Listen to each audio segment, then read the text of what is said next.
Alright folks, so I'm going to do a quick video about Steel Seal. It's a product that I've used, this will be the fourth time I'm using it.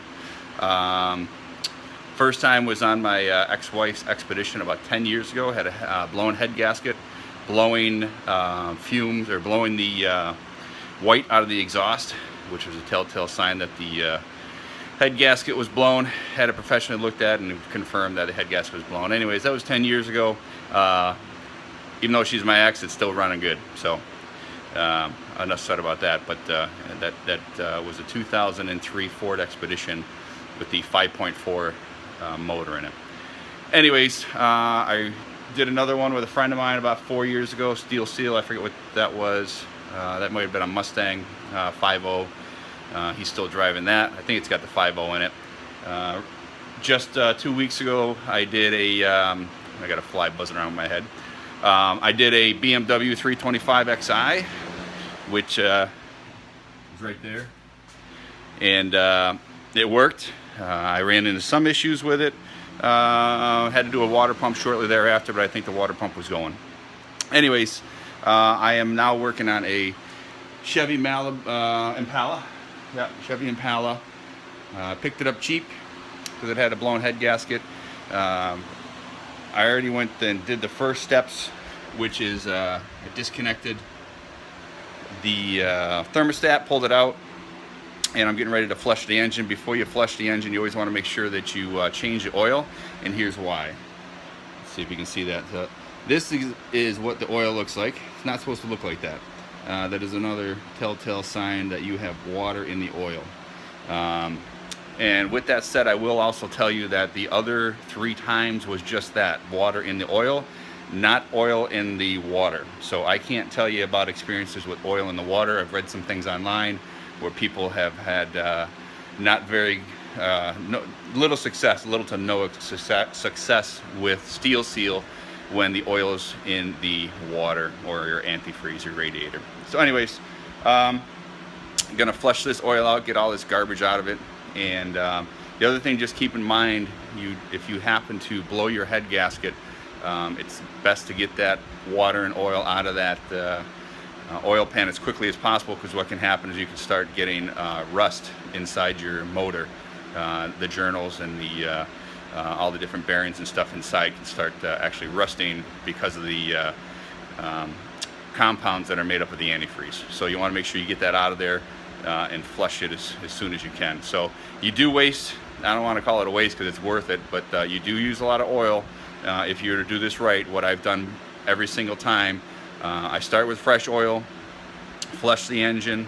Right after I flush the engine, change the oil again and filter, refill it, and I do it a couple times like that. I end up usually doing it at least 3 times until I know the Steel Seal's working. Then I change it one more time, drive it like the BMW I just drove, like I said, about 3 weeks or so. I just changed the oil again.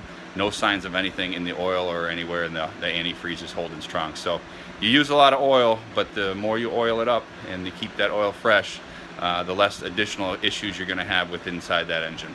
All right, so I'll give a follow-up later.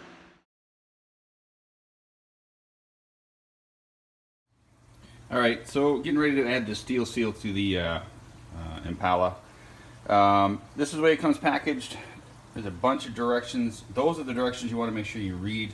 The stuff on the back of the bottle is old. Not sure why. Probably because they have probably a lot of inventory. But anyways, not sure why they haven't changed the back of the bottle. But anyways, make sure you read all those instructions. That's essentially everything that I said I was going to do. Just finished flushing everything out. So the previous owner who had this before me, when I asked them if they tried using any type of sealant to fix the head gasket through the antifreeze, they said no. Well, that's a bunch of crap, because when I flushed the whole system, lo and behold, that's what came out. So it's important to flush the system. Luckily the radiator wasn't plugged. I can tell by the way it was flowing. If it is plugged up or you have a lot of crap in the radiator, you can find some online techniques. I've heard different things.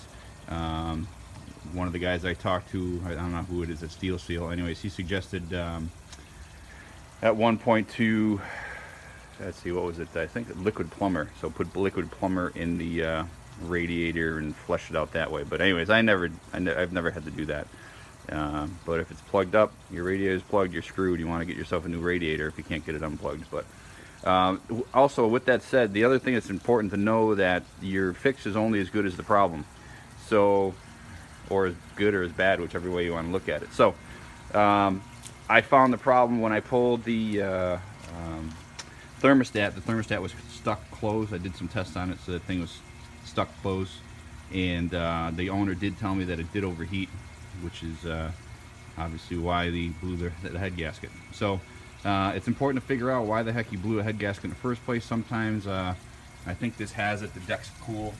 I believe if I read online correctly, there's a bunch of problems with Dexcool and some other antifreezes out there that eat up the head gaskets. So if that's the issue, obviously then you'll know what it is, if it's the Dexcool or whatever the hell that stuff's called.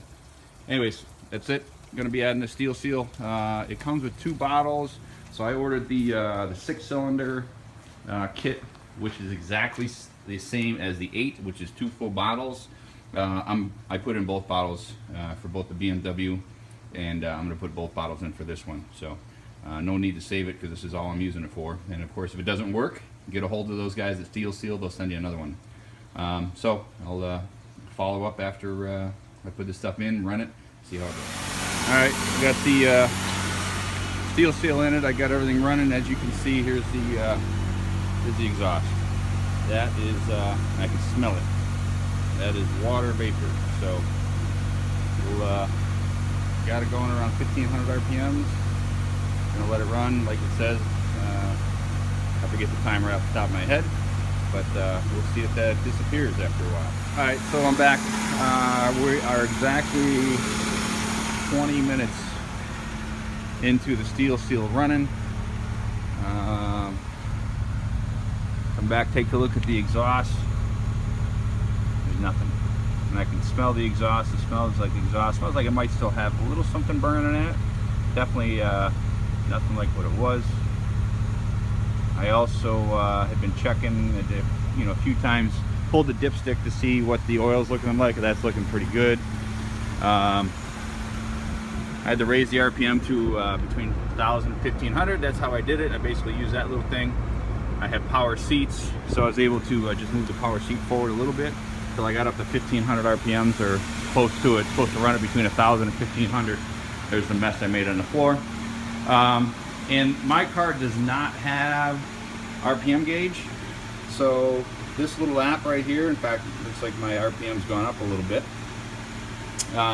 So I bought a wireless, what is it called, ODB or OBD or whatever the heck, onboard data computer reader. Anyways, it's a thing that plugs into the computer. And it's wireless. It actually sends its own Wi-Fi signal. You use this that app right there, Dash Command app, and it wirelessly sends all the information.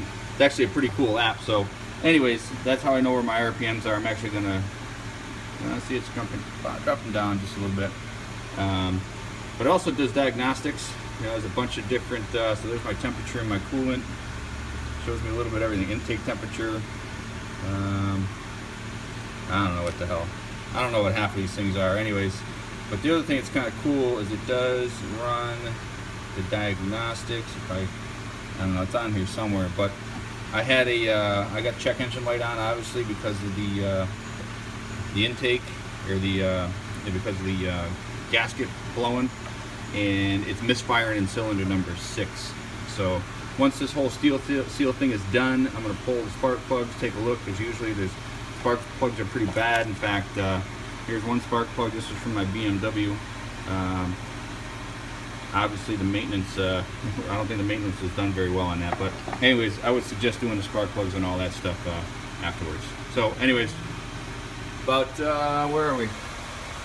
Well, now we're about 28 or 25 minutes in or so. So about another 5 minutes. Gonna let her cool down, check the level, and go from there. All right. So this is engine run number 3. So I ran it, let it cool, ran it, let it cool, ran it, let it cool. Running it now. So this is the last, or the third run, probably the last one for today.